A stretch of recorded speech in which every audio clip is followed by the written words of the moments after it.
A voice is rising to serve justice. Frankly, I think it's disgraceful. This is the Norman Goldman Show. Something America is stuck with.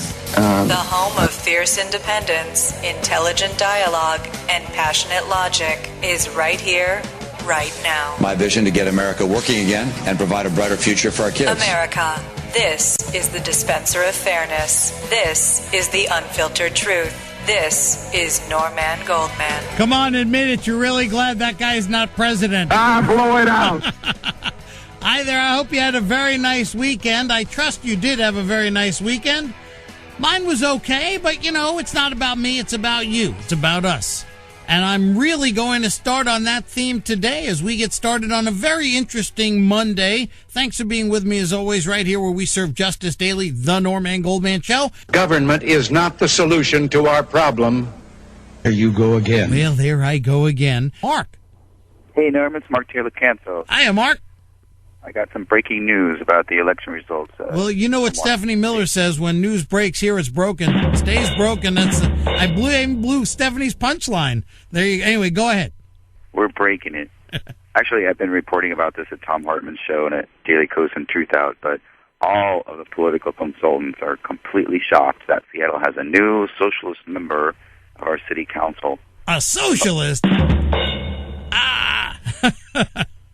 By the way, the statewide initiative to label genetically modified food is still failing by about 2 percentage points, so I'm sure Monsanto and DuPont are very happy about that. Well, they got what they paid for.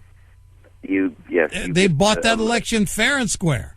Exactly. You get the election you pay for. That's exactly And right. also the $15 an hour minimum wage proposition in SeaTac, Washington, which is also kind of a national story, is still passing, but by only about 200 votes. So wow. They're still counting votes and trying to verify votes, actually. But yesterday, Kshama Sawant declared victory at her election party. I went down and checked it out, and I was really shocked to realize that the majority of the people in the crowd are not socialists. And although less than a week ago she was still 1,200 votes ahead, incumbent Democrat Richard Conlon conceded graciously, and he congratulated her on her successful grassroots campaign, which is kind of the main story here. Well, Mark, let me ask you, how do you respond to those folks who dismiss the win by a socialist on the Seattle City Council by saying, well, look, it's Seattle. What do you expect? It's the land of fruits and nuts, just like California. They're all just extremist, fringy, Democrat types. I mean, how do you respond to something like that, where they can just dismiss it saying, that's not the real America, that's Seattle, what do you expect? How do you respond to something like that?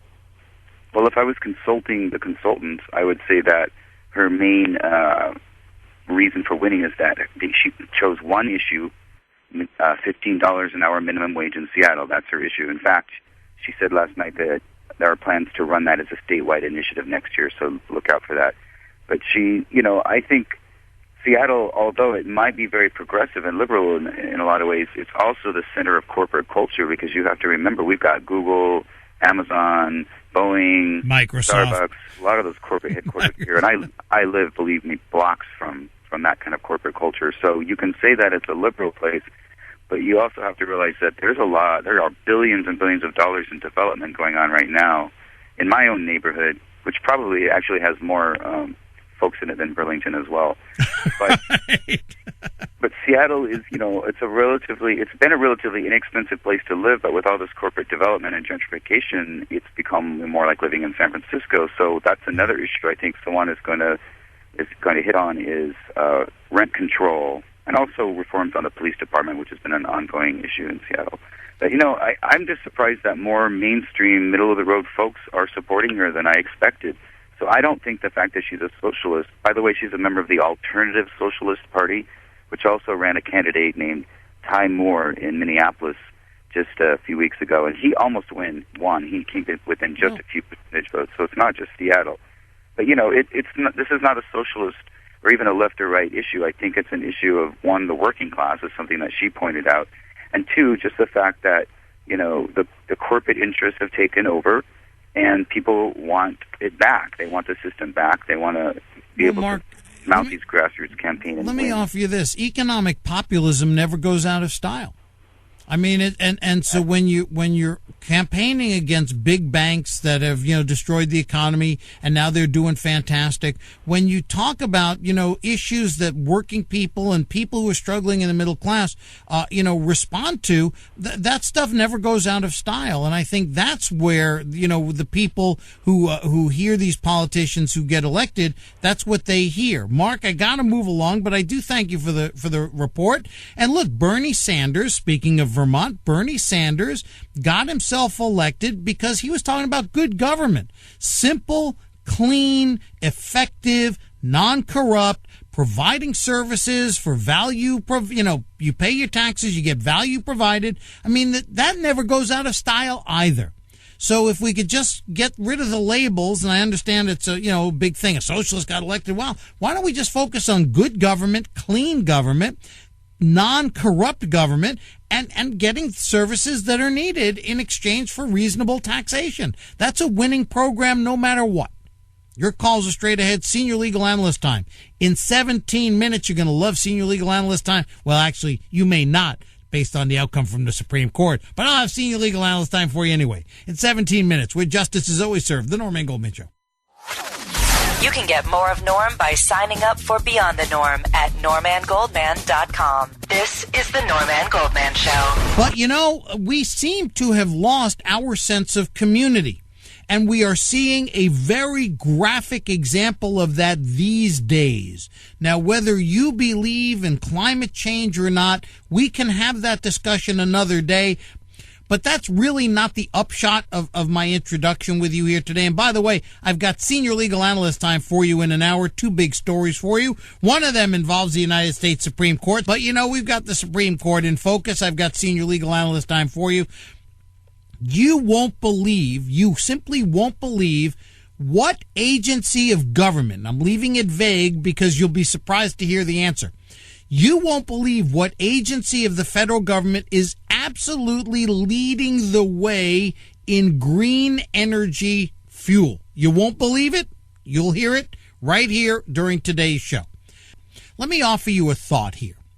If you look at America's current politics, let's just put it that way. If you look at America's current politics, what you see, of course, especially if you listen to the corporate media, the red states and the blue states. I submit to you that is a very phony way of looking at things, because there are plenty of Democrats in Alabama and there are plenty of Republicans in California. Now, the truth is, in Alabama, despite the fact that there are plenty of Democrats, they're not the majority. Despite the fact that in California there are plenty of Republicans, they're not a majority. So we do this kind of shorthand red state, blue state thing, right? Alabama's a Republican state, California's a Democratic state, despite the fact that there are hundreds of thousands and millions of Republicans in California, and there are hundreds of thousands of Democrats in Alabama. I mean, if you went up to each and every one of those Democrats in Alabama, right, and you asked them about their politics, they'd sound like they were some kind of northerner, right, because they're Democrats and they're going to say the things that Democrats say. But the truth is, we do shorthand here, and so we say, well, California's a Democratic state, Alabama's a Republican state. Let me offer you that the divide, and I'd love to get your thoughts on this, the divide in America is not whether it's a red state or a blue state. The divide is really urban versus rural. Now, hear me out and then give me your thoughts. And whether you're urban or rural, I think, is a big part of this. So hear me out. It'll take me a minute or two to get through this. And please never be afraid to tell me. Blow it out. Never be afraid to tell me to go blow it out. All right. Just don't cuss, okay? You can say. Blow it out. You can say that on the airwaves. That's okay. But here's my submission to you. If you live in Chicago, if you live in Denver, if you live in San Francisco, if you live in New York or Los Angeles or any of these cities, you need services. Cities demand services. They demand public transportation, right? Because the cities are so packed in, like New York. If New York didn't have its subways, the place would be unpassable, right? Totally impassable. Cities need big services. You got to have sewage systems, right? You got to have sewage systems. You don't want open sewage running down in the streets. That would be very icky, right? So you've got to have sewage systems, which means you got to have a lot of money to build and maintain sewers. You need public transportation. With all these people packed into all these cities, you need a lot of police services, right? You're going to need a lot of fire services, right? The Great Chicago Fire, Mrs. O'Leary's cow and all that. I mean, you got to have, like, services. If a fire breaks out in these close quarters that many of these cities have, you can have a huge catastrophe on your hands unless you've got a robust fire department, right? You need police to police these streets with all these people in them, right? You need police, you need fire, you need ambulance services for the car accidents, the shootings, right? You need public transportation to move people around. You need streets, you need highways, you need electricity. You've got all these people in this small space. You need all kinds of electric transmission lines, right? You've got to have some serious services, right? You got to have sewage services, sewage treatment plants. Cities can't survive without lots and lots of robust public services. And that means taxes. Those two are unavoidable and inextricably linked. You can't have all these services without having somebody pay for the darn things.